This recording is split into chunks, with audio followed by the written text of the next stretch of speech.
Hi guys, and welcome to the pre-party for Monday, September 16th.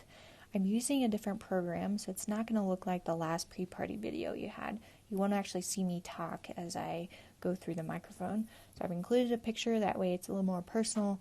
It's Friday afternoon and I'm ready for the Cowboys to play tomorrow. Anyway, we're going to go ahead and move away from the anatomy section.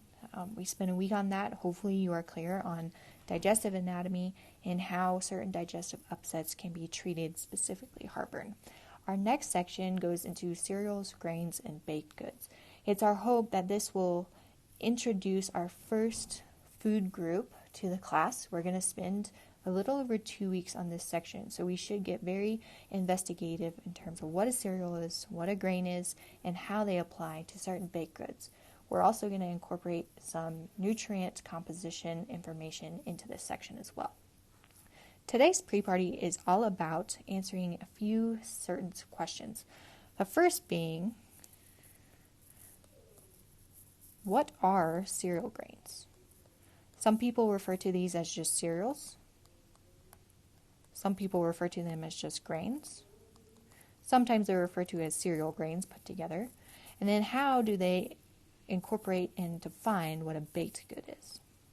I'm sure most of us are familiar with baked goods. We eat them fairly regularly, at least I do. They usually have a sugar or sweetness to them, which makes them very enjoyable in my opinion. Next question we're going to answer is, what are the structures of these cereal grains? And when I say structures, I mainly mean the kernel structures of these grains that we're going to talk about. Once we understand the structures, we'll be more informed as to how they are incorporated into making certain products found in baked goods. So we'll focus on that, starting with question number 1. All right, when we think of the term cereal, and please feel free to take notes along with me. This video will be available to you throughout the semester. I always find it helps to write things down. Cereal means any grain used for food. So we know we eat cereals because we eat food. But we still may need some help in understanding this term grain. So grain, more specifically, is defined as a small, hard seed produced by plants that are known as grasses. So take a minute to realize what type of plant grasses produce a small hard seed, sometimes referred to as a berry, and would be classified as grains. One of the more common cereal grains we see as we're driving around is corn. We see cornfields. Corn is very identifiable with long green stalks. Start to develop those corn husks through the late summer and early fall. Another would be oats. Here's an image of an oat field that you would see. We don't have a lot of oat fields around Wyoming and Colorado, but they are found more towards the Midwest. If you eat oatmeal for breakfast, the byproduct of oat field production is that quick oats that Quaker sells. Another example of a cereal grain would be rice. We definitely do not have many rice fields. Those are found more in the south or require more wetland environments. Another common one is wheat. Wheat is commonly seen in eastern Colorado, Kansas, Nebraska. Looks very similar. Wheat looks probably most familiar along with corn. Here's a wheat field image there. Then we start to get into items that may be less familiar. One being barley. For you beer drinkers out there, barley is very important. Buckwheat. Buckwheat sometimes is not considered a true cereal grain, but it looks very similar and has similar character as wheat and oat. Here's an image of a buckwheat field. Not ready for harvest because it's still green, but it has more of a flowery look. Then we also have millet, rye, and sorghum. So if we think about these cereal grains, all of these can be consumed in 2 different ways. First, we can consume them directly. So if you are a big fan of corn on the cob, you are consuming a cereal grain directly, eating those kernels away from the husk and digesting them yourselves. A lot of livestock feed is made from direct additives of cereal grains. So the feedlots that finish steers or heifers, they are including cereal grains through a direct mechanism. We can also consume cereal grains through a milled version.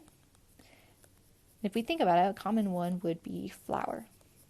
So flour is a major component in any baked good. Flour is a derivative of wheat. So that wheat fill you see on the screen, we would harvest that to, in the end, produce some variety of flour. And then flour can go on to make many different food products, not only baked goods, but any sort of product that needs some sort of form, because flour has protein and carbohydrates that lend to structure of food. So now let's focus on wheat in particular. Wheat comes from a wheat plant. So I'm going to do a very rough drawing of a wheat plant with root systems down in the soil. This is soil. These are roots. It has some amount of leaves. And remember, I'm an abstract artist, so do not discount me for my artistic ability. And then it has what we call a kernel. Within that, or excuse me, not a kernel, a set of kernels. So we've got little husks running out the top of this wheat plant. And if we were to zoom in on this kernel, let's make a little magnifying glass.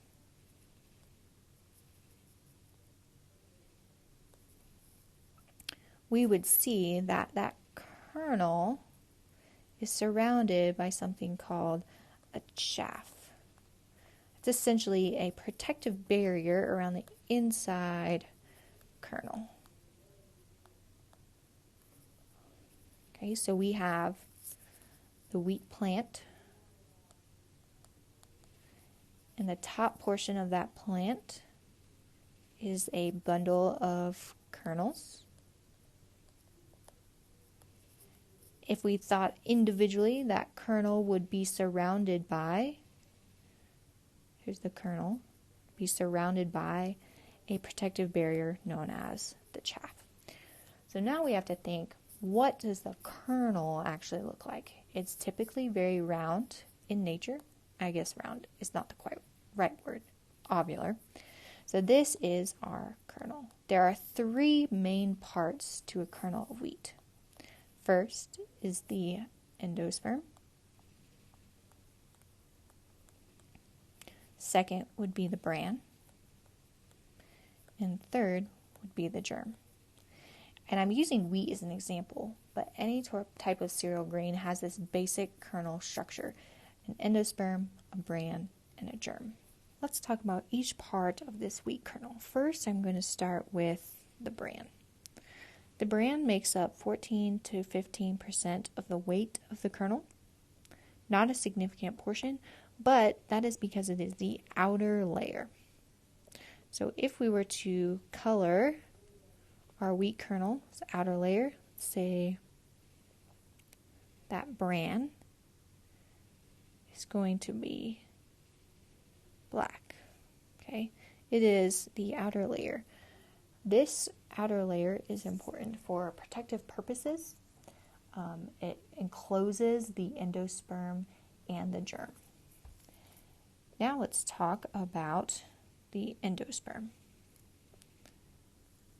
The endosperm makes up the largest percentage of the weight of the kernel, about 83%. The endosperm also is one of the most nutritious components, containing proteins and carbohydrates. It is the source of white flour. So when you go to the store and buy all-purpose flour, that is a form of white flour, you are buying the endosperm of a wheat kernel. So if we use this kind of light blue color, everything in here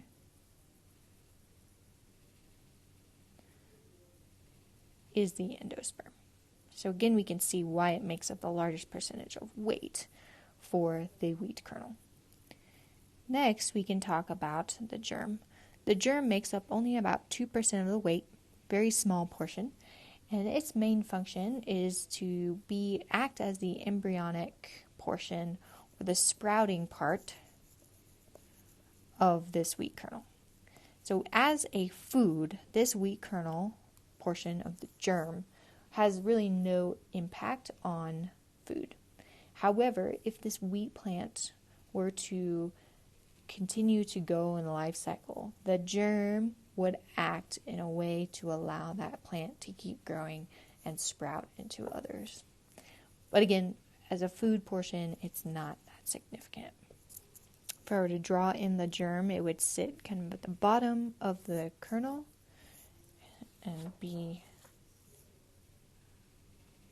interact with that endosperm and encased by the bran layer. So let's think about why we care to know the structure.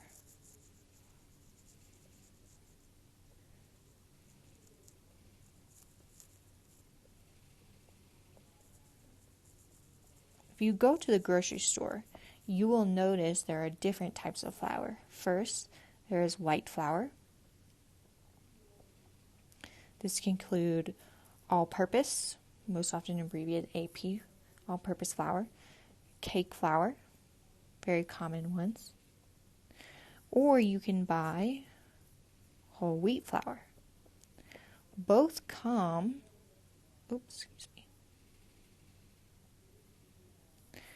You'll notice I said whole wheat flour, but then wrote whole flour. We know flour comes from a wheat plant unless it specifically says you're eating rice flour or tapioca flour. That whole wheat flour is very different from the white flour in the fact that we have included the endosperm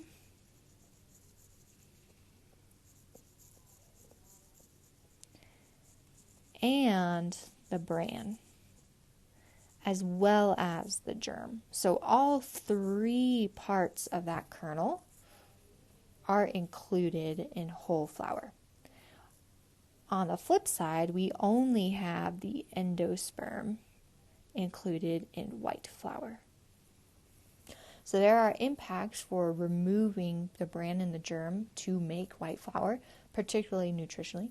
That's why we see flour that is enriched to try to add back certain vitamins, minerals, riboflavin, as an example, to enrich that white flour and keep it as nutritious to what we'd see in whole wheat. That will conclude our pre-party for the day. I will see you on Monday.